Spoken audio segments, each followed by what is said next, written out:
Rebirth of underworld king episode 19। आशी तेजस के घर पहुंची तो उसे तेजस वहां पर नहीं मिला। उसने वहां पर काम करने वाली स्टाफ से उसके बारे में पूछा तो उसने बताया, साहब तो आपके आने से 20 मिनट पहले निकल गए थे। मुझे तो लगता है कि वो कोर्ट ही गए हैं। उसकी बात सुनकर आशी मन में कहती है, इस इंसान को कितनी जल्दी पड़ी मुझसे डिवोर्स लेने की। आशी जल्दी से वहां से निकल जाती है और कुछ देर बाद वो कोर्ट पहुंचती है। उसने देखा तेजस वहां बेंच में बैठा हुआ था। आशी उसे देखकर तेज कदमों से उसके पास जाती है। तेजस ने जब आशी को के सामने देखा तो उसने अपनी नजरें फेर ली। ये देखकर आशी को तो और गुस्सा आ गया। उसने तेजस की कॉलर पकड़ी और उसे एक झटके से खड़ा कर दिया। तेजस आशी की इस हरकत से वो बिल्कुल दंग रह गया और वहां पर जितने लोग थे वो भी अजीब नजरों से उन्हीं देख रहे थे, जो कि तेजस बखूबी देख सकता था। तेजस ने कहा कि तुम ये क्या कर रही हो? वही कर रही हूं जो मुझे बहुत पहले कर देना चाहिए था। तुम्हें ना सबक सिखा रही हूं, तुम्हें याद दिला रही हूं। वाइफ हूं मैं तुम्हारी, लेकिन लगता है मैंने तुमसे टिपिक वाइफ जैसा बिहेव नहीं किया तो तुम भूल ही गए।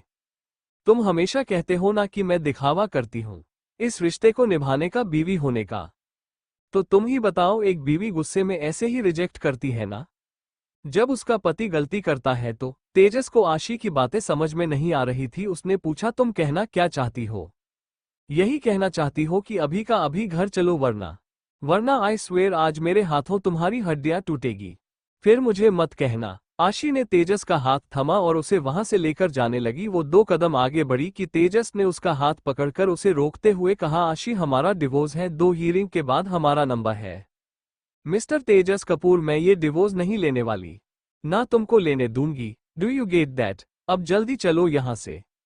आशी हमारा डिवोर्स है आज, और अगर हम ऐसे ही चले गए ना तो कोर्ट हमारे अगेंस्ट लीगल एक्शन ले सकती है, कोर्ट का समय बर्बाद करने के लिए।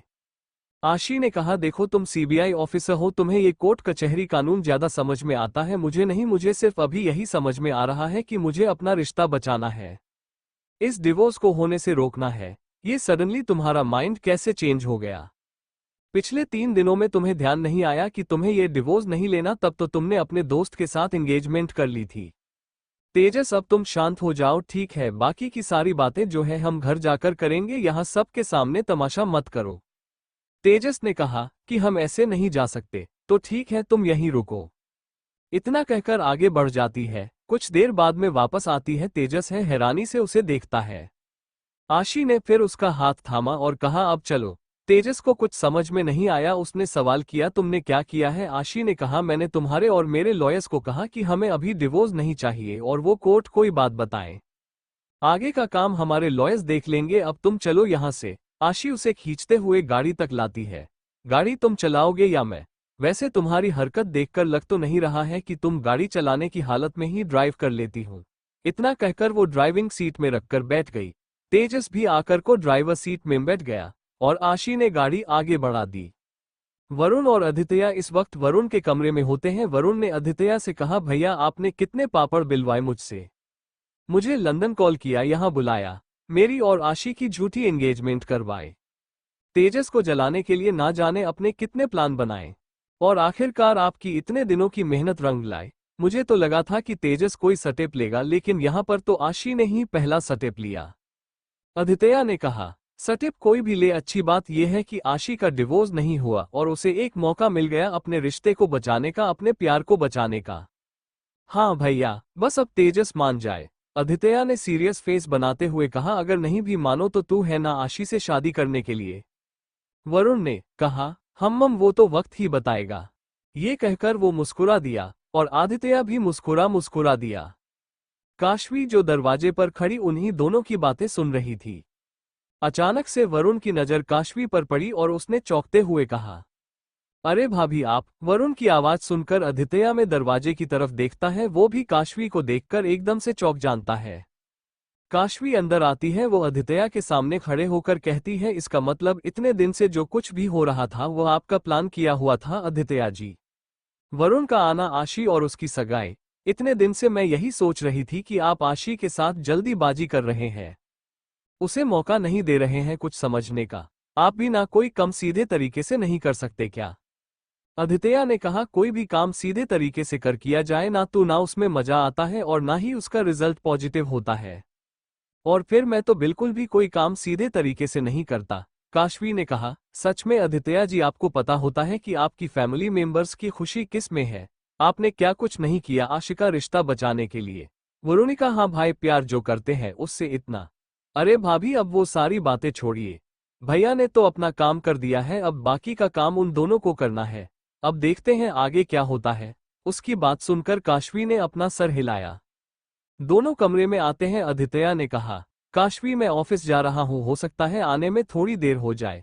काशवी को नताशा का ध्यान आ जाता है, लेकिन वो आदित्य को मना भी नहीं कर सकती थी। उसने कहा ठीक है।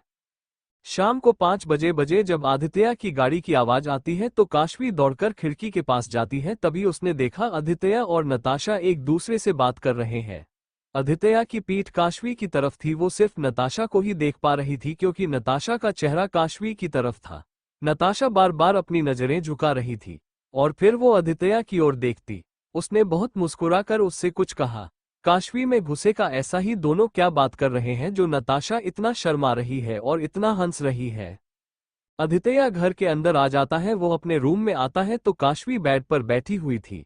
आदित्य ने उसकी ओर देखते हुए मुस्कुरा कर कहा, आज पहली बार ऐसा हुआ है कि तुम मुझे कोई काम करती नजर नहीं आई, वरना हमेशा तो तुम मुझे बिजी ही मिलती हो। काशवी ने उसकी बात का कोई जवाब नहीं दिया और उसने कहा, मैं आपके लिए कॉफी बनाकर लाती हूँ। इतना कहकर वो रूम के बाहर निकल गई। आदित्य ने खुद से कहा कि कुछ दिनों से इतना अजीब टाइप क्यों कर रही है, मुझे बात करनी चाहिए, जरूरी से कोई बात परेशान कर रही है। थोड़ी देर बाद काशवी कॉपी बनाकर लाती है। आदित्य उसकी तरफ बढ़ता है, उसने काशवी क्यों हाथ से कॉपी कब मांग लिया और उसे साइड टेबल पर रख दिया और उसके कंधे पर हाथ रखते हुए उसकी आंखों में आंखें डालकर पूछा, क्या बात है काशवी, तुम्हें कोई बात परेशान कर रही है ना, बताओ मुझे। काशवी उसकी तरफ देखती है, वो कुछ बोलने के लिए अपने होंठ खोलती कि तभी आदित्य का फोन रिंग हुआ। दोनों ने जब फोन की तरफ देखा तो उसमें नताशा का नाम शो हो रहा था। आदित्य ने वो कॉल रिसीव कर ली, फोन पर बात करते हुए उसने कहा, अरे ये तो बहुत अच्छी बात है, तुमने ये बिल्कुल सही किया नताशा। बिल्कुल बिल्कुल, कल पार्टी में तो जाना ही पड़ेगा, तुम रेडी रहना, ओके। काशवी ने जैसे ही उसकी बात सुनी तो वो और भी हैरान रह गई। उसने मन में कहा, आदित्य जी कल नताशा के साथ पार्टी में जा रहे हैं, उन्होंने मुझसे तो एक बार भी नहीं पूछा और ना ही मुझे बताया। क्या सच में उस नताशा ने वो कर दिया जो उसने मुझसे कहा था? क्या उसने सच में आदित्य जी को मुझसे दूर कर दिया? क्या आदित्य जी मुझसे पसंद करने लगे हैं? तभी तो बहुत से इतने प्यार से बात करते हैं और आजकल तो सिर्फ उसकी ही बातें करते रहते हैं। ये सोचकर उसका मन बहुत ज्यादा घबरा रहा था। आशी घर के बाहर गाड़ी रोकती है। तेजस अभी भी उसे ही एकटक देख रहा था। अचानक जो कुछ भी हुआ वो समझना उसके लिए मुश्किल हो रहा था। आशी गाड़ी से नीचे उतरती है, तेजस भी गाड़ी से उतरता है। आशी आगे बढ़कर घर के अंदर चली जाती है और तेजस अभी भी वही खड़ा रहता है। जब उसने आशी को अंदर जाते हो देखा तो वो भी उसके पीछे पीछे जाता है। आशी अपने कमरे में जाती है, तेजस भी उसके पीछे कमरे के अंदर आता है। तेजस ने जाकर उसकी बाजू पकड़ी और उसे अपनी तरफ पलटा। क्यों कर रही हो तुम ये सब आशी? अब तुम किस मकसद से आए हो मेरी जिंदगी में? क्यों तुम्हें डिवोर्स नहीं लेना? आशी उसे ही एक तक देख रही थी। उसने तेजस से कहा, तेजस तुमने मेरा हाथ बहुत कसके पकड़ा है, मुझे दर्द हो रहा है। तेजस ने देखा कि आशी की आंखों में हल्के आंसू थे, जिसे देखकर तेजस ने उसका हाथ छोड़ दिया। आशी ने तेजस की कॉलर पकड़ी और झटके से पलटकर उसे बेड पर धक्का दे दिया और खुद उसके ऊपर आ गई। आशी की इस हरकत से तेजस तो बिल्कुल ही दंग रह गया। ये तुम क्या कर रही हो? तेजस ने अटकते हुए पूछा। आशी ने उसके चेहरे पर उंगली रखकर उसके पूरे चेहरे पर उंगली घुमाते हुए कहा, तुम्हें क्या लगता है मैं क्या कर रही हूं? क्या जब तुम्हारा मन होगा तो तुम मेरे करीब आओगे और फिर अगले दिन डिवोर्स ले लोगे? मिस्टर तेजस कपूर, तुम्हें ना कुछ ज्यादा ही छूट दे दी है मैंने। नाउ इट्स टाइम कि मैं बीवी वाले अवतार में आ जाऊं और ये जो तुम्हारे दिमाग खराब हो रहे ना, इन्हें ठिकाने लगाऊं। आशी की उंगली अभी भी तेजस के पूरे चेहरे पर घूम रही थी। तेजस बस उसे देखते ही जा रहा था। तेजस ने आशी का हाथ पकड़ा और कहा, आशी पहले तो तुम मुझसे दूर हो, मुझसे दूर रहकर बात करो। आशी ने झटके से उससे अपना हाथ छुड़वाया और कहा, ये तुम्हारा सही है, जब तुम्हारा मन करता है तो तुम मेरे करीब आ जाते हो और अब जब मैं तुम्हारे करीब आ रही हूं तो तुम्हें प्रॉब्लम हो रही है। चलो इसी बहाने तुम्हें ये तो पता चलेगा कि जब तुम ऐसे मेरे करीब आ जाते हो तो मुझे कैसा लगता है। याद है ना कल ट्रायल रूम में तुमने मेरे साथ क्या किया था? तेजस को कल की बात याद आ जाती है। आशी तेजस की बढ़ती धड़कनों को महसूस कर रही थी। बहुत शिकायत है ना तुम्हें मुझसे, जानती हूं मैंने जो तुम्हारे साथ किया वो गलत है, लेकिन प्लीज अब उस बात को भुलाकर क्या हम अपने रिश्ते में आगे नहीं बढ़ सकते? क्या हम अपनी जिंदगी नए सिरे से शुरू नहीं कर सकते? प्लीज छोड़ दो ना अपनी डिवोर्स की जिद। तेजस तेजस ने कहा, रियली आशी, डिवोर्स क्या सिर्फ मुझे चाहिए था? अगर मैंने तुम्हारे घर में डिवोर्स पेपर भिजवाए थे तो तुमने भी मुझसे बात करने की कोशिश नहीं की थी, बल्कि सगाई कली किसी और से। मैं नहीं जानता सडनली तुमको क्या हो गया। आशी तेजस के सीने से लग गई। उसने कहा, dot dot dot dot dot dot Tejas, ना तुम ये डिवोर्स चाहते हो ना मैं ये डिवोर्स चाहती हूँ। फिर क्यों हम अपने रिश्ते को तोड़ रहे हैं? अपनी ईगो में आकर हम दोनों एक दूसरे से अलग हो जाएंगे। मैंने गलती की थी ना, मुझे रियलाइज हो गया, और अपनी गलती रियलाइज होने के बाद मैंने यही फैसला लिया है कि मुझे डिवोर्स नहीं चाहिए। तेजस अपनी नजरें नीचे कर कर अपने सीने से लगी हुई आशी की तरफ देख रहा था। उसने कहा, क्या वजह सिर्फ यही वजह है या कोई और? क्या तुम्हारा गिल्ट, तुम्हारी गलती ही इस घर में दोबारा आने की वजह है, मेरे इतने करीब आने की वजह है? आशी, अभी भी वक्त है, अपने कदम रोक लो वरना हम दोनों के हाथ से सब निकल जाएगा। हम दोनों के हाथ में कुछ नहीं होगा और सिचुएशन इससे भी वियर्ड हो जाए। आशी बस उसे जाते हुए देखती रही। आशी ने अपना चेहरा तेजस की ओर किया। उसकी चीन अभी भी तेजस के चेस्ट से लगी हुई थी। उसने कहा, जितना भी वियर्ड होना था ना, ठीक है, सो गया। अब तुम इतना मत सोचो तेजस, क्योंकि अब तुम चाह कर भी मुझसे दूर नहीं हो सकते। इतना कहकर आशी आगे की तरफ बढ़ी और उसने तेजस के माथे पर अपने होंठ रख दिए, जिससे तेजस की आंखें बंद हो गई। उसके हाथ आशी की कमर पर कस गए। आशी तेजस की तरफ देखती है और तेजस धीरे से आंखें खोलकर आशी के चेहरे को गौर से देखता है। उसको कुछ देर यूं ही देखने के बाद तेजस उसे अपने ऊपर से हटा देता है और बेड से उठ जाता है और जल्दी से कमरे से बाहर निकल जाता है। आदित्य अपना फोन कट करके काशवी की तरफ बढ़ता है, जो अभी कुछ सोच रही थी। आदित्य ने फिर काशवी के चेहरे पर परेशानी के भाव देखे। वो उसके पास गया। उसने काशवी के कंधों पर अपने दोनों हाथों की पकड़ बनाते हुए कहा, काशवी, क्या बात है? कौन सी बातें जो तुम्हें परेशान कर रही है? काशवी की बात सुनकर होश में आती है। वो आदित्य की तरफ देखती है। नहीं, मुझे कोई परेशानी नहीं है। तो ये तुम बार बार क्या सोचने लगती हो? मैं जानता हूं कि तुम कुछ ऐसा सोच रही हो जिससे तुम बहुत परेशान हो।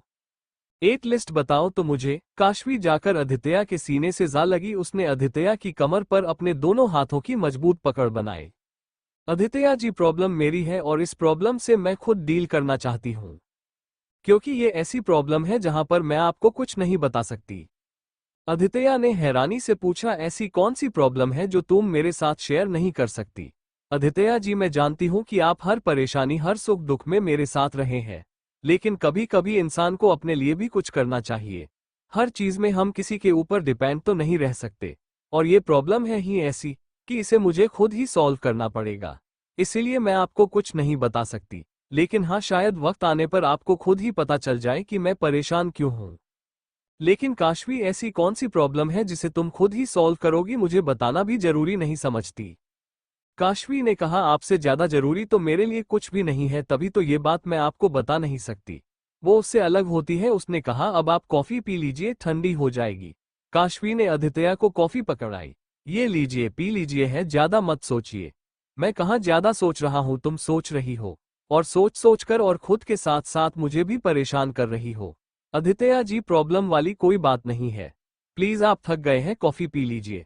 अपनी बात कहने के बाद काशवी कमरे से चली जाती है।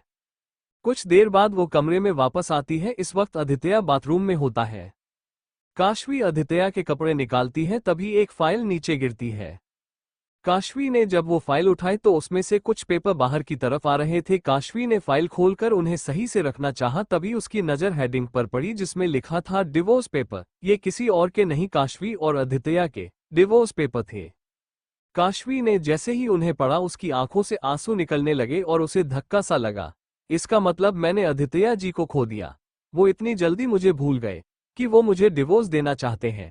ये कहते ही उसके हाथों की पकड़ पेपर्स पर कसती जा रही थी, जिससे वो मुड़ते जा रहे थे। वॉशरूम के दरवाजा खुलने की आवाज आती है। आदित्य वॉशरूम से बाहर आता है। उसको बाहर आता हुआ देखकर काफी जल्दी से उसकी फाइल्स अलमारी के अंदर रख देती है और उसके कपड़े लेकर अलमारी बंद कर देती है। वो आदित्य को कपड़े पकड़ाती है और तुरंत कमरे के बाहर निकल जाती है। इतनी जल्दी कमरे से निकलती है कि आदित्य भी बस उसे देखता रह जाता है। पता नहीं इस लड़की को क्या हुआ है। आदित्य ने अपने कपड़े चेंज कर लिए। कपड़े चेंज करने के बाद उसने अपना फोन निकाला। डीसीपी तुम कर क्या रहे हो? मैंने तुमसे कुछ करने को कहा था। इतनी देर क्यों लग रही है? तुम जानते हो ना हमारे पास ज्यादा वक्त नहीं है। अब मुझे इस काम को जल्द से जल्द खत्म करना है। दूसरी तरफ से रुद्र वाधवा ने कहा मैं काम कर रहा हूं। आदित्य थोड़ा वक्त लगेगा, इतना आसान नहीं है ये। तुम भी जानते हो। तुम जानते हो मेरे ऊपर पॉलिटिकल प्रेशर भी कितना आएगा। फिर भी मैं कुछ ना कुछ करके हमारे प्लांट पर वर्क कर रहा हूं। लेकिन हाँ मैं कोशिश करता हूं कि जल्द से जल्द इस काम को कर सकूं। आदित्य ने कहा और फोन रख दिया। वो खिड़की के पास गया और कुछ सोचने लगा। और वो सोचते हुए ही उसके चेहरे पर गंभीर भाव आ गए। काशवी ऊपर छत में आती है तो जानती थी कि जल्दी छत में कोई नहीं आता है, इसीलिए वो छत में आई थी। छत में रखे झूले पर जाकर बैठ गई और बैठकर वो जोर जोर से रोने लगी। क्यों आदित्य जी, क्यों क्यों आप ऐसा कर रहे हैं? मैं नहीं रह पाऊंगी आपके बगैर। जब आपको मुझसे दूर ही जाना था तो क्यों आए मेरे इतने करीब? पहले जब मैं आपको पसंद नहीं करती थी तो खुद ही मेरे पास आते थे, और अब जब मैं आपसे प्यार करने लगी हूं, आपको अपनी जरूरत मानने लगी हूं, तो आप मुझसे डिवोर्स लेना चाहते हैं, मुझसे अलग होना चाहते हैं। आप तो मुझसे बहुत प्यार करते थे ना। मेरी हर एक छोटी सी छोटी खुशी का ख्याल रखते थे। मेरी तकलीफ से आपको फर्क पड़ता था। इतना प्यार करते थे कि मेरे लिए मेरे हिस्से की गोली आपने अपने सीने में ले ली। और जब मुझे पूरी तरीके से अपना बना लिया आपने, तो अब आप मुझे बीच रास्ते में छोड़ना चाहते हैं।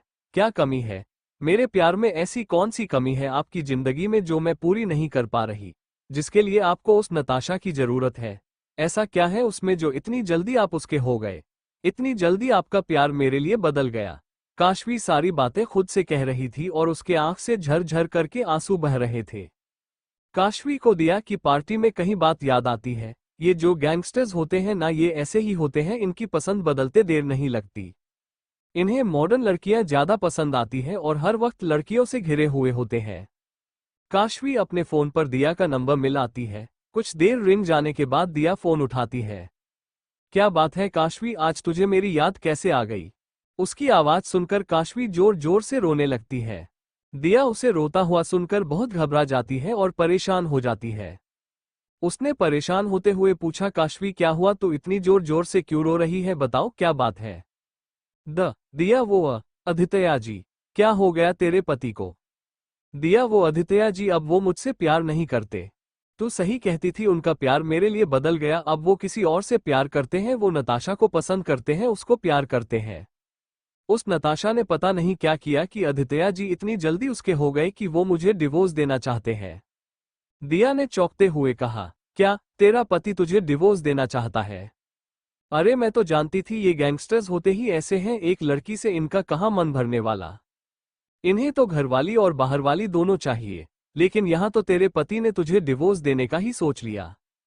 इसका मतलब अब उसको घरवाली नहीं चाहिए। मैं यही बात तुझे समझाने की कोशिश कर रही थी, लेकिन तूने तो मेरी बात मानी ही नहीं। तू क्या कहती थी? नहीं, मेरे आदित्य जी बहुत अच्छे हैं, मेरे आदित्य जी मुझसे बहुत प्यार करते, मेरे आदित्य जी सबसे अलग है। ले देख ले, अपने पति की हरकत हो गया ना, उसे भी किसी और से प्यार चला गया ना, वो तुझे छोड़कर किसी और के पास पहुंचा ली। तूने अपने आप को तकलीफ उसकी वजह से वक्त रहते संभल गई होती ना, तो आज तेरा ये हाल नहीं होता। उसकी बात सुनकर काशवी और जोर जोर से रोने लगी। मैं क्या करूं दिया, मैं क्या करूं? आदित्य जी मेरे लिए मेरा प्यार ही नहीं, मेरी जिंदगी नहीं, मेरी जरूरत है। जब मैं उन्हें अपने सामने नहीं देखती हूं ना बेचैन हो जाती हूं, अगर मैं उनकी खुशी के लिए उनसे दूर भी हो गई ना, फिर भी दिया मैं जिंदा नहीं रह पाऊंगी। तू पागल हो गई है काशवी, इतना सब होने के बाद भी तो उसके लिए अपने आंसू बहा रही है। अभी भी उसे खोने का डर तुझे सता रहा है। इतना भी प्यार में अंधा बनना अच्छी बात नहीं है काशवी। मैं जानती हूँ क्या वो मुझसे प्यार नहीं करते, लेकिन तुम्हें पता है जब तक उन्होंने मुझसे प्यार किया है उन्होंने क्या कुछ नहीं किया मेरे लिए। जितना प्यार उन्होंने मुझे दिया है ना, आज तक मुझे इतना प्यार कभी किसी से नहीं मिला। जितनी केयर उन्होंने मेरी की है, कितना ख्याल उन्होंने मेरा रखा है, आज तक किसी ने मेरे लिए इतना कुछ नहीं किया। दिया मैंने कभी किसी के साथ रहकर ऐसा फील नहीं किया जिस मैंने आदित्य जी के साथ रहकर किया है। दिया मैं नहीं खोना चाहती आदित्य जी को। मैं चाहती हूँ अभी तक उन्होंने मुझे जिस तरीके से प्यार किया है हमेशा वो मुझे वैसा ही प्यार करें। लेकिन ऐसा नहीं हो सकता, मेरे हिस्से का प्यार तो उन्होंने किसी और को ही दे दिया। क्यों दिया, क्यों क्यों हमेशा मेरे साथ ऐसा होता है? क्यों हमेशा मुझसे वो चीज दूर चली जाती है या छीन ली जाती है जो मुझे सबसे ज्यादा अजीज होती है, मुझे सबसे ज्यादा प्यारी होती है? क्यों भगवान हमेशा मेरे साथ ऐसा करते हैं? दिया ने कहा, तू शांत हो जा प्लीज, इस तरीके से मत करो, मेरी तबीयत खराब हो जाएगी। तू रुक, थोड़ी देर में मैं तेरे पास आती हूँ, शांति से बैठकर बातें करते हैं। हम्मम काशवी ने कहा और फोन रख दिया। आशी किचन में खाना बना रही थी और उसके साथ उसकी खाना बनाने वाली भी उसकी मदद कर रही थी। उसने बोला, मैम आप इतना सब क्यों बना रही है, आज कुछ है क्या? आशी ने कहा, हाँ मधु, आज मेरा रिश्ता टूटने से बच गया। आज से मैं और तेजस अपने रिश्ते को एक बार फिर से नए सिरे से शुरू करेंगे। मैं इस घर में इतने दिन बाद वापस आई हूँ, इसीलिए मैं इतना कुछ बना रही हूँ। मैं तेजस के लिए आज उसकी फेवरेट डिशेज बना रही हूँ ताकि वो खुश हो जाए और उसका जो गुस्सा है मेरे ऊपर वो भी थोड़ा कम हो जाए। ये छोटी छोटी स्टेप्स लेकर ही मैं अपने रिश्ते को थोड़ा बेहतर बना सकती हूँ। मधु ने कहा, ये तो बहुत अच्छी बात है मैम कि आप अपने रिश्ते को बचाने के लिए इतना कुछ कर रही है, वरना लोग तो आजकल रिश्तों की अहमियत ही भूल गए हैं। मैं भगवान से दुआ करती हूँ कि वो आपकी और साहब की जोड़ी हमेशा ऐसे ही बनाए रखे। आशी उनकी तरफ देखकर मुस्कुरा दी। आदित्य काशवी को बार बार आवाज लगा रहा था अपनी चीजों के लिए, लेकिन वो बार बार सर्वेंट को ही भेज रही थी। आदित्य ने मन में कहा, मैं बार बार इस लड़की को बुला रहा हूँ और ये बार बार सर्वेंट को भेज देती है, खुद क्यों नहीं आ रही है? आदित्य ने इस बार एक सर्वेंट को बुलाया। सर्वेंट आता है। आदित्य ने उससे कहा, जाओ और अपनी मैम से पूछो सुबह टेबल में जो ब्लू और पिंक कलर की फाइल रखी थी उसने कहाँ पर रखी है। सर्वेंट ने हाँ में सर हिलाया और वहां से चला गया। कुछ देर बाद वह वापस आता है। फिर से आदित्य उसे देखकर चिढ़ सा जाता है और मन में कहता है, मैंने तो सोचा था कि इस बार वो आएगी, लेकिन पता नहीं इस लड़की को क्या हुआ है। बाकी सबका ख्याल है। सर्वेंट ने उसे बताया, सर वो ब्लू और पिंक फाइल ना वो जो लेफ्ट साइड का सेकंड ड्रॉर है उसमें रखी है। आदित्य ने उसे रोड वॉइस में कहा, तुम जाओ यहाँ से। सर्वेंट उसके इस तरीके की आवाज सुनकर डर के वहां से चला जाता है। गायत्री मैंशन के बाहर एक ऑटो रुकती है। दिया ऑटो से बाहर आती है। वो ऑटो वाले को पैसे देती है और घर के अंदर आती है। वो अंदर की तरफ जा रहे थे तभी घर के अंदर आती हुई एक गाड़ी उसके बगल से तेज स्पीड में निकल जाती है। वो गाड़ी दिया की बहुत करीब से गुजरी, जिसकी वजह से दिया डर जाती है और वो डर की वजह से जमीन में गिर जाती है। उसके मुंह से आह निकलती है क्योंकि गिरने की वजह से उसके हाथ में चोट आ गई थी। दिया खुद को संभाल कर खड़ी होती है। तभी गाड़ी से एक शख्स उतरता है। दिया ने जब उस शख्स को देखा तो उसका गुस्सा और बढ़ गया। वो तेज कदमों से उसके पास जाती है और कहती, तुम, मुझे तो पहले ही पता चल जाना चाहिए था। तुम्हारी हरकत देखें कि अब तुम ही हो सकते हो इतने जाहिल इंसान। रिहान को उसकी बात सुनकर गुस्सा आ जाती है। तुम्हारी हिम्मत कैसे हुई मुझे जाहिल कहने की? क्यों हर चीज करने की हिम्मत सिर्फ तुम्हारे अंदर है? खुद को पता नहीं क्या समझ कर रखा हुआ है। अब तुम जाहिलों वाली हरकतें करोगे तो जाहिल ही कहूंगी ना। देखो लड़की, अपनी जबान संभाल कर बात करो। तुम जानती नहीं हो तुम किससे बात कर रही हो। ये तुम मुझे मत बताओ कि तुम कौन हो, मैं बहुत अच्छे से जानती हूं कि तुम कौन हो। तुम अपनी हरकतों से बार बार मुझे ये एहसास करा ही देते हो कि तुम क्या हो, गुंडे, लोफर, बदतमीज और बिगड़े हुए रईसजादे। उसकी बात सुनकर रिहान अपने दांत पिसता है और अपने दोनों हाथ आपस में बांधकर और सीधे खड़े होकर कहता है, बिल्कुल सही कहा तुमने, मैं एक नंबर का जाहिल इंसान हूं, लेकिन खुशी मनाओ तुम कि मैंने अभी तक अपना जाहिलपना तुम्हें दिखाया नहीं है। ओह रियली, तुमने अपना जाहिलपना कभी दिखाया नहीं। कभी तुम मेरे सर पर पाना मार देते हो, कभी तुम मेरे बगल से इतनी तेज गाड़ी निकालते हो कि मैं गिर गई। उसने अपनी चोट उसे दिखाते हुए कहा, देखो तुम्हारी वजह से मेरे हाथ में कितनी गहरी चोट आई है। रिहान उसकी चोट की तरफ देखता है। दिया को वाकई में बहुत गहरी चोट आई थी। एक बात बताओ, बहुत अच्छा लगता हूं क्या मैं तुम्हें, जो तुम हमेशा मेरे करीब आने के बहाने ढूंढती रहती हो? दिया उसकी बात सुनकर एकदम शॉक्ड हो गई। उसने आंखें फाड़ते हुए कहा, क्या दिमाग खराब है तुम्हारा? देखो मुझे पता है कि तुम्हारा तो दिमाग खराब है, लेकिन मेरा दिमाग खराब नहीं है। मैं और तुम्हारे करीब आने की कोशिश करूंगी, सपने में भी मत सोचना। अब सपने में भी सोचने की क्या जरूरत है, तुम जब हकीकत में मुझे साबित कर रही हो। तो उसकी बात सुनकर दिया एक बार फिर से उसे घूर कर देखने लगी। ओ हेलो, ये तुम क्या बके जा रहे हो? मैं तो वही कह रहा हूं जो सच है। तभी तो देखो तुम्हें चोट लगी है, तुम्हारी चोट में दर्द भी हो रहा है, लेकिन फिर भी तुम मेरे पास खड़ी हो। अगर दर्द हो रहा है तो घर के अंदर जाकर फर्स्ट एड करवाओ, ना कि मुझसे लड़ाई करो। लड़ाई तो बाद में भी हो जाएगी, लेकिन नहीं, लड़ाई करते वक्त तुम्हारे चोट में दर्द नहीं हो रहा है? तुम तो जाहिल होने के साथ साथ पूरे के पूरे पागल भी हो, मतलब कुछ भी उटपटांग दिमाग लगा रहे हो। लेट मी क्लियर यू, मुझे तुम में कोई इंटरेस्ट नहीं है मिस्टर जाहिल प्रताप सिंह।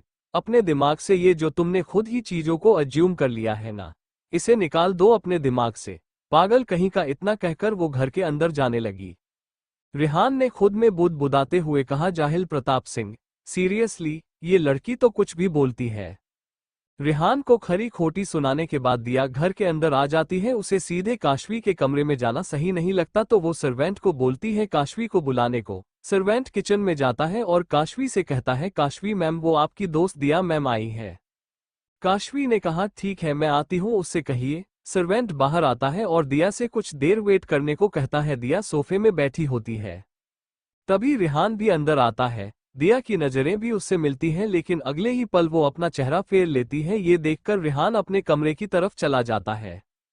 काशवी दिया के पास आती है। दिया ने जैसे ही काशवी को देखा तो वो उसका चेहरा देखकर ही समझ गई कि वो इस वक्त कितनी नहीं दुख और तकलीफ में है। उसे देखकर दिया अपनी जगह से खड़ी होती है और उसके पास जाती है और उसके हाथों को थाम कर कहती है, ये क्या हालत बनाकर रखी है तूने अपनी? काशवी, देखा है तेरा चेहरा कैसे उतरा हुआ है, आंखें रोने की वजह से लाल हो गई है। ये ऐसा बिहेवियर है तेरा, इंसान तुझसे प्यार ही नहीं करता, उस इंसान को खोने से डर रही है। काशवी ने कहा, दिया हम इस वक्त हॉल में हैं, यहाँ बात करना ठीक नहीं होगा, चल हम कहीं और बात करते हैं। काशवी दिया को गेस्ट रूम में लेकर आती है और अंदर से दरवाजा बंद करती है और घूमकर तुरंत दिया के गले लगकर जोर से रोने लगती है। दिया काशवी को इस तरीके से नहीं देख पा रही थी। उसने उसकी पीठ पर हाथ से थपथपाते हुए कहा, काशवी प्लीज रोना बंद कर यार, मैं नहीं देख पा रही हूं तुझे ऐसे। दिया, आदित्य जी मुझे डिवोर्स देना चाहते हैं, जानती हो ना, डिवोर्स होते ही मैं उनसे अलग हो जाऊंगी। क्यों दिया, क्यों? अब आदित्य जी मुझसे प्यार नहीं करते, मुझ में कोई कमी है? दिया ने काशवी की गालों पर हाथ रखते हुए कहा, पागल है क्या तू भी? तुझ में और कमी? तुझ में कोई कमी नहीं है काशवी, कमी तो उस इंसान में है जो तुझे नजरअंदाज कर रहा है, तुझे छोड़कर किसी और के पास जा रहा है। दिया, मेरा सोच सोच कर ही ये बुरा हाल हो रहा है कि जब आदित्य जी मुझसे डिवोर्स के लिए कहेंगे तो मैं उस पल में कैसे रिएक्ट करूंगी। मैं अपने रिश्ते को बचाऊं, कैसे मैं उनको रोकूं कि वो अपना फैसला बदल ले। उनसे दूर होने का मैं सोच लेती हूं तो वो बात भी मुझे अंदर तक झकझोर कर रख देती है। अगर मैं उनसे अलग हुई ना दिया तो मैं जीते जी मर जाऊंगी। मुझे तो समझ में ही नहीं आता उस इंसान ने तुझ पर क्या जादू किया है। वो यहाँ पर तुझे डिवोर्स देने की सोच रहा है और तू गुस्सा होने की बजाय, उससे लड़ने की बजाय यहाँ पर मेरे सामने रो रही है। अरे कहाँ है तेरा स्वाभिमान? अगर वो तुझे डिवोर्स देना चाहता है तो तू भी उसे डिवोर्स दे। लेकिन नहीं, यहाँ तो तू आंसू बहा रही है, अपने स्वाभिमान का गला घोटकर ऐसे इंसान के लिए रो रही है जिसे तेरी कदर ही नहीं है, तो तुझसे रिश्ता तोड़ना चाहता है। किसका प्यार और पसंद कुछ ही पल में बदल गई। काशवी ने कहा, जानती हूं दिया कि तू ये सोच रही है कि मेरे अंदर स्वाभिमान नहीं है, मेरा पति मुझसे डिवोर्स लेना चाहता है और मैं यहाँ उन्हें खोने से डर रही हूँ। लेकिन यार क्या करूं दिया, जानती हूं मैं जो हरकतें कर रही हूं वो मेरी सेल्फ रिस्पेक्ट को ठेस पहुंचा रहा है। लेकिन क्या करूं दिया, जब भी मन में ये बात आती है कि मैं आदित्य जी को खो दूंगी तो बाकी कोई चीज मेरे लिए मायने ही नहीं रखती, सब कुछ भूल जाती हूँ। मैं अपनी सेल्फ रिस्पेक्ट भी तो उस इंसान के आगे भूली हुई हूँ जिसने हमेशा मेरी सेल्फ रिस्पेक्ट को इम्पोर्टेंस दी। तुम्हें पता है आदित्य जी ने हमेशा मेरी इज्जत की है, शादी भले ही उन्होंने मुझसे किसी भी तरीके से की थी लेकिन हमेशा उन्होंने मेरी इच्छाओं का मान रखा। मैं क्या चाहती हूँ क्या नहीं चाहती हूँ उसे प्रायोरिटी दी, वो कभी भी मेरी इच्छा के बगैर मेरे करीब नहीं आए।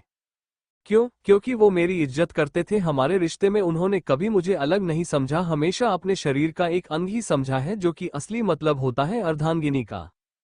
तुम भी नहीं जानती कि उन्होंने मेरे लिए क्या कुछ नहीं किया है, मुझे बचाने के लिए, इज्जत को बचाने के लिए उन्होंने क्या कुछ नहीं किया। तो बताओ कैसे मैं उस इंसान को अपनी जिंदगी से कैसे दूर जाने दूं जिसने कभी मुझे खुद से ज्यादा प्यार किया था। मानती हूँ कि अब वो मुझसे प्यार नहीं करते, लेकिन जब तक उन्होंने मुझसे प्यार किया था ना, वो प्यार उनका सच्चा था, सेल्फलेस था। तभी तो देखो जो भी कुछ उन्होंने मेरे साथ किया था उसके लिए तो मुझसे नफरत करनी चाहिए थी ना, लेकिन उसके बावजूद मैं उनसे प्यार करती हूँ। ये सब उनके प्यार का ही असर है। मैं मानती हूँ एक लड़की की सेल्फ रिस्पेक्ट सबसे ऊपर होती है, हर एक रिश्ते से ऊपर, लेकिन यार मैं एक इंसान भी तो हूँ, मुझे भी प्यार चाहिए। वही प्यार जो मुझे कभी आदित्य जी से मिला था और हमेशा मैं उनसे का वही प्यार अपने लिए चाहती हूँ। दिया बस काशवी की बातें ध्यान से सुन रही थी, उसने अपना सर धीरे से लेफ्ट राइट करके झटका। अब अगर तू इतनी प्यार में बावरी हो ही गई है, भले ही वो इंसान कितना ही गलत क्यों ना हो, लेकिन तू तू तो उसके पीछे पागल है, और जिसके प्यार में तू इतनी बुरी तरीके से पागल है, तू उसे खुद से दूर कैसे जाने दे सकती है? काशवी, जब वो कल की आए लड़की नताशा तेरे पति को कुछ ही दिनों में अपना बना सकती है, तो क्या तू उसे अपने प्यार का एहसास दिलाकर उसे अपने करीब नहीं रख सकती, उसे अपना फैसला बदलने के लिए कन्विंस नहीं कर सकती? देख काशवी, मैं तुझे सिर्फ समझा सकती हूँ, लेकिन स्टेप्स तो तुझे ही लेने होंगे ना अपने रिश्ते को बचाने के लिए। जब तू इतना ही डरती है अपने पति को खोने से, तो ऐसे रोने से तो कुछ नहीं होगा ना। You have to do something for save your relationship. लेकिन मैं क्या करूँ दिया, मुझे तो कुछ समझ में नहीं आ रहा है। देख काशवी, जो भी करना है तुझे ही करना है। अब वो तो मैं नहीं बताऊंगी ना तुझे कि तुझे क्या करना है अपने रिश्ते को बचाने के लिए, क्योंकि जो तू करेगी वही चीज, वही फीलिंग तेरे पति के दिल तक जाएगी। अब प्लीज तू रोना बंद कर दे और सोच कि तुझे क्या करना है। ये रोने धोने से कुछ नहीं होने वाला, रोकर तू अपना रिश्ता नहीं बचा लेगी। पता चला तो यहाँ पर रोग आ रही है, और वहां वो नताशा तेरे पति को तुझसे हमेशा हमेशा के लिए दूर ले गई। उसकी बात सुनकर काशवी तुरंत दिया की तरफ देखने लगती है। अब मुझे देखना बंद करो, मैं जा रही हूँ, आप तू सोच तुझे क्या करना है। ओके बाय, अब मैं चलती हूँ। काशवी ने भी उसे धीरे से कहा बाय। तू नहीं जानती दिया, तेरी कहीं बातों ने मुझे कितनी हिम्मत दी है, तूने जो कहा है मैं उसे करने की कोशिश करूंगी। दिया उसकी बात सुनकर मुस्कुराती है, एक बार उसके हाथ पर हाथ रखकर कमरे से काशवी के साथ बाहर निकल आती है। दिया जब नीचे आती है तो देखती है रेहान अभी सोफे पर बैठा हुआ है। वो एक नज़र उसे घूर कर देखती है। रेहान भी अपनी आंखों की कनखियों से उसकी ओर देखता है, लेकिन ऐसे रिजेक्ट करता जैसे उसने उसे देखा ही नहीं। दिया उसे देखते हुए घूर कर आगे बढ़ जाती है, और रेहान बस उसे ही तिरछी नजरों से जाते हुए देख रहा था। आदित्य अभी भी अपने कमरे में बैठे काशवी का इंतजार कर रहा था। काशवी कमरे में आती है, जैसे ही एंटर हुई उसको देखकर आदित्य तेज कदमों से उसके पास जाता है और उसकी कंधे जोर से पकड़कर कहता है, कहाँ थी तुम अभी तक? कितनी देर से मैं तुम्हें किसी ना किसी तरीके से बुलाने की कोशिश कर रहा था, और तुम हो कि बार बार सर्वेंट को भेज रही थी। काशवी आदित्य की ओर देख रही थी। आदित्य ने कहा, मुझे ऐसे मत देखो, मैं जवाब मांग रहा हूँ, मुझे जवाब दो। तुम इतनी देर से आ क्यों नहीं रही थी? घर का सारा काम तुम्हें ही करना है, सर्वेंट तो मैंने फालतू में ही लगा कर रखा हुआ है। जो काम तुम्हें करना चाहिए वो तुम करती नहीं हो, और जो काम तुम्हें नहीं करना चाहिए वो सारे काम तुम करती हो। तुम्हारे लिए तुम्हारी प्रायोरिटी सिर्फ मैं और सिर्फ मेरे लिए होनी चाहिए। तुम्हें घर के सारे कामों का ध्यान है, लेकिन मेरे लिए तुम्हारे पास टाइम नहीं है, मेरे काम करने के लिए तुम्हारे पास वक्त नहीं है। घर के सारे काम तुम खुद करती हो, लेकिन मेरे काम के लिए तुमने सर्वेंट को भेज दिया। काशवी बहुत दिन बाद आदित्य का गुस्सा देख रही थी, और वो डर भी नहीं थी। आदित्य ने आगे कहा, देखो मुझे घर की किसी भी काम से कोई मतलब नहीं है। अब मैं बिल्कुल भी नहीं चाहता कि तुम घर की कोई भी काम करो, लेकिन मेरा काम और मेरी चीजों का ख्याल रखना ये सिर्फ तुम ही करोगी। आईना से मुझे नजरअंदाज करने की कोशिश बिल्कुल भी मत करना। काश भी अभी भी आदित्य के गुस्से से भरे चेहरे को देख रही थी। उसने कहा, आपको तो अमित की आदत डाल लेनी चाहिए ना। आदित्य ने अपनी आईब्रो नीचे करते हुए कहा, क्या? लेकिन मैं ऐसी आदत क्यों डालूं? काशवी को ध्यान आता किसने क्या कहा। उसने अपनी बात को संभालते हुए कहा, मेरा मतलब है कि इतने दिन से मेरे हाथ में चोट लगी थी तो मैं आपका काम कहाँ कर पा रही थी अब तक? मैं तो आपको आदत हो जानी चाहिए थी। वो तब की बात थी, लेकिन अब तुम ठीक हो गई हो ना। और मुझे ऐसी कोई भी फालतू की आदत नहीं डालनी। मुझे सिर्फ तभी अच्छा लगता है जब तुम मेरे काम करती हो, जब मेरी हर छोटी से बड़ी चीजों का ख्याल रखती हो। मेरे काम करते वक्त तो मेरी पसंद नापसंद का ख्याल रखती हो। मुझे बस वही फीलिंग पसंद है। काशवी मन में कह रही थी, क्यों आदित्य जी, क्यों आप ये सब कर रहे हैं जब आप जानते हैं कि आप मुझसे कुछ दिन बाद अलग होना चाहेंगे? अभी भी आप अपनी बातों से ही जाहिर नहीं होने दे रहे। अब आपको मैं अच्छी नहीं लगती। अब तो आपकी पसंद बदल चुकी है। अब क्यों आपको पसंद है मेरा आपके लिए काम करना? आदित्य ने काशवी से कहा, तुम सो जाओ, मुझे आज लेट नाइट तक काम करना है, तो मैं स्टडी रूम में जा रहा हूँ। इतना कहकर आदित्य थोड़ी दूर रखे ड्रोन के पास जाता है और उसमें से कुछ फाइल्स निकालता है। काशवी के पास आता है और उसके गालों पर हाथ रखकर कहते हैं, गुड नाइट। इतना कहने के बाद वो कमरे से बाहर निकल जाता है। काशवी से जाते हुए देख रही थी। वो आगे बढ़कर बेड में बैठती है और मन में सोचती है। मैं इस वक्त गहरी सोच में डूबी हुई होती है। जब वह बैठे बैठे थक जाती है तो कुछ देर बाद में लेटकर सो जाती है। आदित्य भी देर रात काम करके कमरे में आता है, और वो भी काशवी के बगल में आकर उसे हक कर उसे बहुत गौर से देख रहा होता है। उसे देखते हुए उसके चेहरे पर कभी सीरियस एक्सप्रेशन तो कभी बहुत ही सॉफ्ट एक्सप्रेशन आते हैं, और अपनी बातों को सोचते हुए वह भी सो जाता है। इधर मुस्कान कमरे में सोने की कोशिश कर रही थी, लेकिन आज आशी कमरे में नहीं थी। इस वजह से उसे नींद नहीं आ रही थी। उसे अकेले कमरे में डर लग रहा था, इसीलिए वो कमरे से उठकर बाहर निकल आती है। मुस्कान एक कमरे का दरवाजा खटखटाती है। कुछ देर बाद दरवाजा खुलता है तो सामने रॉकेट खड़ा था। रॉकेट मुस्कान को इतनी रात में देखकर हैरान था। उसने हैरानी जताते हुए कहा, मुस्कान तुम इतनी रात को यहाँ पर क्या कर रही हो? मुस्कान ने कहा, वो क्या है ना, आशी दीदी नहीं है और मुझे मेरे कमरे में डर लग रहा था, इसीलिए मैं तुम्हारे कमरे में आ गई। रॉकेट ने कहा, लेकिन मेरे कमरे में तुम क्यों आए? अरे मैंने अभी तो बताया, क्योंकि मुझे मेरे कमरे में डर लग रहा था, इसीलिए मैं तुम्हारे कमरे में आई हूँ। रॉकेट उसकी बात सुनकर फिर से हैरान हो गया। उसने कहा, अगर तुम्हें डर लग रहा था तो तुम यहाँ पर क्यों आए हो? अरे बुद्धू, मैं तुम्हारे कमरे में सोने आई हूँ, क्योंकि मुझे मेरे कमरे में डर लग रहा है। अब समझ में आया तुम्हें? तुम्हें तो एक बार की बात समझ में ही नहीं आती है।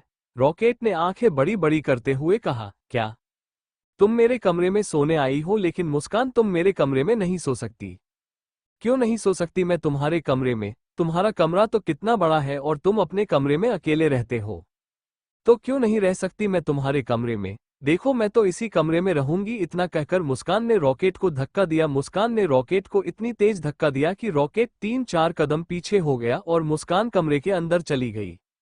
वो कमरे के अंदर आकर बेड पर लेट गई। रॉकेट तो मुस्कान की इस हरकत से और भी ज्यादा दंग रह गया। वो मुस्कान के पास जाता है और कहा, देखो मुस्कान, तुम यहाँ पर नहीं सो सकती। इस बार मुस्कान में थोड़ा रिक्वेस्ट रिंगटोन में कहा, प्लीज ना ब्लैक कमांडो, मुझे यहाँ पर सोने दो प्लीज। मुस्कान ने ये बहुत ही मासूम में से कहा था। रॉकेट भी इस बार उसे मना नहीं कर पाया। उसने कहा, ठीक है सो जाओ तुम यहाँ, लेकिन सुबह जल्दी यहाँ से चली जाना। मुस्कान ने हाँ में अपना सर हिलाया और उसने अपनी आंखें बंद कर ली। रॉकेट कुछ देर तक मुस्कान की मासूम चेहरे को देखता है और जाकर सोफे में लेट जाता है और मुस्कान को देखते देखते उसे भी नींद आ जाती है। आज तेजस बहुत देर से घर आया था। जब वो घर के अंदर आता है तो उसने देखा आशी सोफे में सर रखकर सो रही है। उसने खुद से कहा, ये आशी सोफे में क्यों सो रही है, कमरे में क्यों नहीं सो रही है? वो धीरे धीरे कदमों से आशी के पास जाता है और धीरे से उसे आवाज देकर बुलाता है, आशी आशी। आशी फिर भी नींद से नहीं जागती है। तेजस ने इस बार उसके कंधे पर अपना हाथ रखा और उसे धीरे से हिलाते हुए उसका नाम पुकारते हुए उसे जगाने की कोशिश की। इस बार आशी धीरे धीरे अपनी आंखें खोलती है और जब उसने पूरी तरीके से अपनी आंखें खोली तो अपने सामने तेजस को देखकर कहती है, तुम आ गए। आज तो तुमने बहुत देर कर दी घर आने में।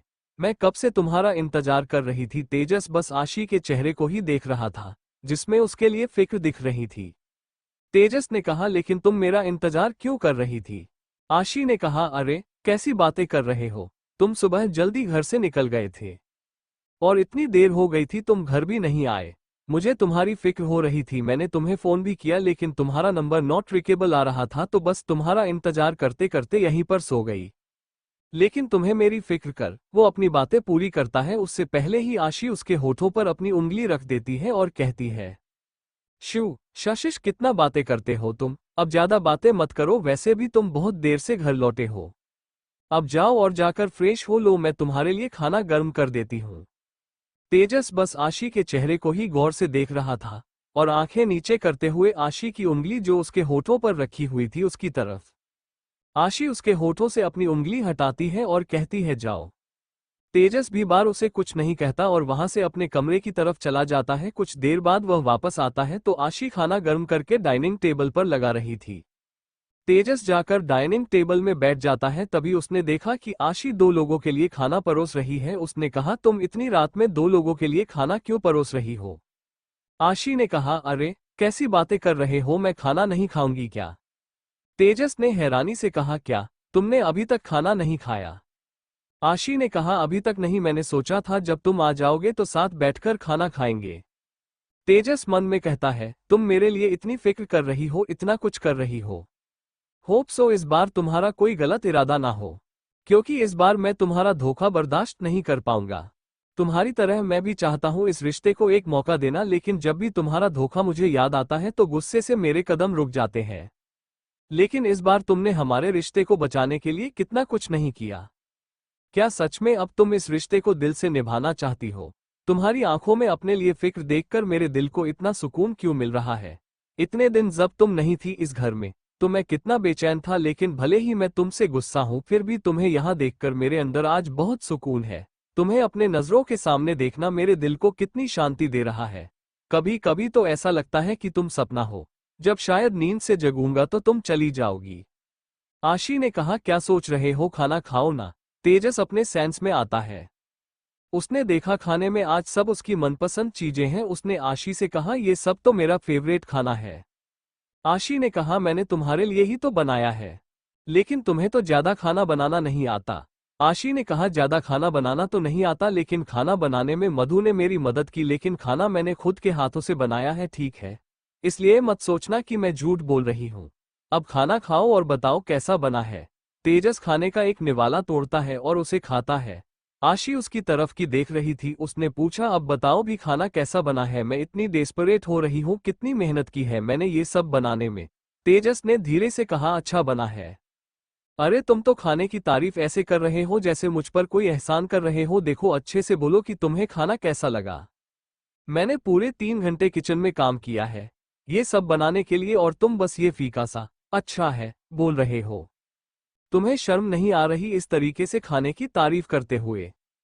चलो ऐसे बोलो, आशी मैंने आज से पहले इतना टेस्टी खाना कभी खाया ही नहीं है।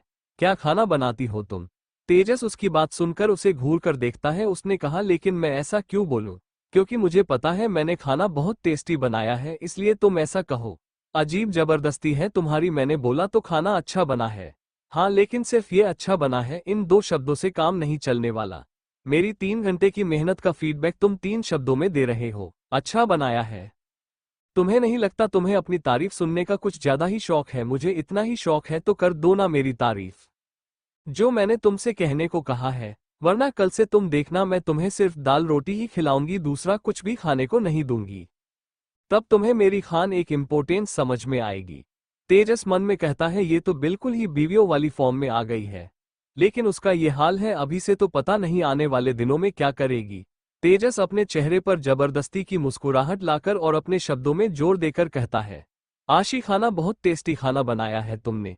यकीन मानो मैंने इससे पहले इतना टेस्टी खाना कभी नहीं खाया। तुम्हारे हाथों में तो जादू है, मैं रोज तुम्हारे हाथों से ऐसे ही खाना खाना चाहता हूँ।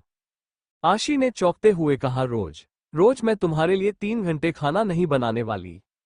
तेजस को उसकी बात सुनकर इस पर गुस्सा आता है। उसने दांत पीसते हुए और चम्मच को टेबल पर पटकते हुए कहा, हद है, तारीफ करो तो प्रॉब्लम, तारीफ ना करो तो प्रॉब्लम। अब तुम ही बता दो मैं क्या करूं? पहले तो तुम्हें अपने खाने की तारीफ सुनी थी, अब जब मैं तारीफ कर रहा हूं तो कह रही हो कि खाना नहीं बनाऊंगी। आशी मन ही मन मुस्कुरा रही थी और उसकी मन की मुस्कान उसके चेहरे पर आ गई और उसमें मुस्कुराते हुए कहा, अरे अरे ऐसे गुस्सा मत करो, ठीक है चलो आराम से खाना खा लो, नहीं परेशान कर रही तुम्हें। तेजस उसे घूर कर देखता है और खाना खाने लगता है। आशी बस उसे देखकर मुस्कुरा रही थी। मन में कहती है, ये जब इरिटेट होता है तो और भी ज्यादा हैंडसम लगता है। अगला दिन है। रॉकेट सुबह जल्दी उठता है और मुस्कान को उसके कमरे में जाने को बोलता है। मुस्कान अपनी आंखें मलते हुए अपने कमरे में चली जाती है। सुबह नाश्ता करने के बाद सब अपना अपना काम कर रहे थे, तभी वहां पर नताशा आती है। उसने आकर आदित्य को ग्रीट किया, लेकिन आदित्य ने अपनी बात में कहा, नताशा आज रात हमें पार्टी में जाना है तो तुम तैयार रहना, और हाँ, जो फाइल्स मैंने तुम्हें बोली है वो फाइल्स पार्टी में लेकर चलना। नताशा उसकी बात सुनकर हाँ मैं अपना सर हिलाती है। काशवी दूर से आदित्य और नताशा को बात करते हुए देख रही थी। अपनी बात कहने के बाद आदित्य अपने कमरे में चला जाता है। उसके जाने के बाद नताशा काशवी के पास आती है, लेकिन काशवी उसे देखकर नजरअंदाज करती है। नताशा ने कहा, कैसी हो काशवी? काशवी ने कहा, तुमसे मतलब? मुझे तो तुम्हारी हालत देखकर हंसी आती है। तुम मुझे आदित्य सर के साथ देख रही थी, लेकिन फिर भी तुम कुछ नहीं कर पाए। मैंने तुमसे कहा था कि मैं आदित्य सर को अपना बनाकर रहूंगी, और आज आदित्य सर मेरे साथ पार्टी में जा रहे हैं। आज तो मैं पूरी तरीके से उन्हें अपना बना लूंगी। आज के बाद से उनका तुम्हारा होने का कोई चांस ही नहीं होगा, क्योंकि आज की रात मैं हमेशा हमेशा के लिए उन्हें खुद का बना लूंगी। उसकी बात सुनकर काशवी गुस्से में उसकी तरफ देखती है। काशवी ने कहा, और तुम्हें लगता है कि मैं ऐसा होने दूंगी? नताशा ने मुस्कुराते हुए कहा, तुम कुछ कर भी नहीं पाओगी, क्योंकि सर 2 पार्टी में जा रहे हैं, वह भी मेरे साथ। पार्टी में हम दोनों को पूरा टाइम मिलेगा एक दूसरे के साथ, तभी मैं सर को अपने प्यार का एहसास कर आऊंगी। नताशा ने कभी ऐसा नहीं होने दूंगी। आदित्य जी आज पार्टी में नहीं जाएंगे। मैं उन्हें तुम्हारे साथ कहीं पर भी नहीं जाने दूंगी। नताशा ने फिर से मक्कारी से मुस्कुराते हुए कहा, तुम्हें जो करना है कर लो, लेकिन होगा तो वही जो मैं चाहती हूँ। और देखो किस्मत भी मेरा साथ दे रही है मुझे आदित्य सर के करीब रखकर। ये तुम्हारी गलतफहमी है नताशा, किस्मत ने पहले ही आदित्य जी को मेरा बना दिया है। किस्मत अगर तुम पर इतनी मेहरबान होती ना तो वह पहले ही तुम्हारे हो गए होते। और मैं तुम्हें एक बात बता दूं, मैं आज आदित्य जी को तुम्हारे साथ नहीं आने दूंगी का मतलब नहीं जाने दूंगी। नताशा ने कहा, देखते हैं। काशवी ने कहा, देख लेना। उसके बाद नताशा सर झटककर वहां से चली जाती है और काशवी अपने कमरे की तरफ। Thank you for listening. मुझे उम्मीद है आपको ये स्टोरी पसंद आई होगी। अगर आपको पसंद आई है तो प्लीज लाइक और कमेंट करना ना भूलें और मोर स्टोरीज के लिए सब्सक्राइब करें। मिलते हैं नेक्स्ट वीडियो में।